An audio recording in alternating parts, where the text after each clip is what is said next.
I want to get freelancers to make tutorials about softwares, but my freelancer is only comfortable doing face cam on the bottom. What do you think about that? Knowledge Base has done it in some videos. Dude, I think you need to rethink your whole approach to YouTube and to what you're doing. Okay? Really, I'm being serious right now.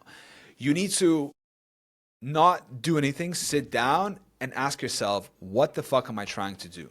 Okay? Are you trying to make more money? Okay. Is what you're trying to do, is that the best way to do it? Probably not, right? Why? Well, because what's the ROI on that? How many people are actually gonna like, is your freelancer good at using the platform that he's making a tutorial about? Probably not. He probably doesn't know anything about it. So the tutorial is gonna be average. It's not gonna have depth.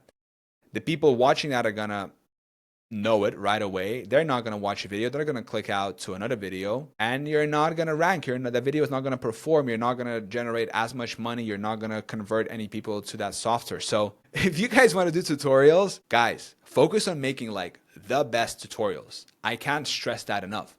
Go so far as to like hire people, to come and like do an interview with you, and share their advice, implement into the tutorial, have an amazing intro, like go super in depth, just like make it so good that when someone searches for that tutorial or for that thing and they click on your video, they're blown away by how good that video is. That's how you win, man. You win by exceeding expectations.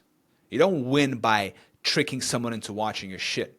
Right? People can decide. They can click away. They're just one button away from clicking away. Boom. There's videos right here on the right. There's a go back button. So if you don't serve, if you're just trying to trick someone into doing something, you're not going to win. You only win by exceeding expectations.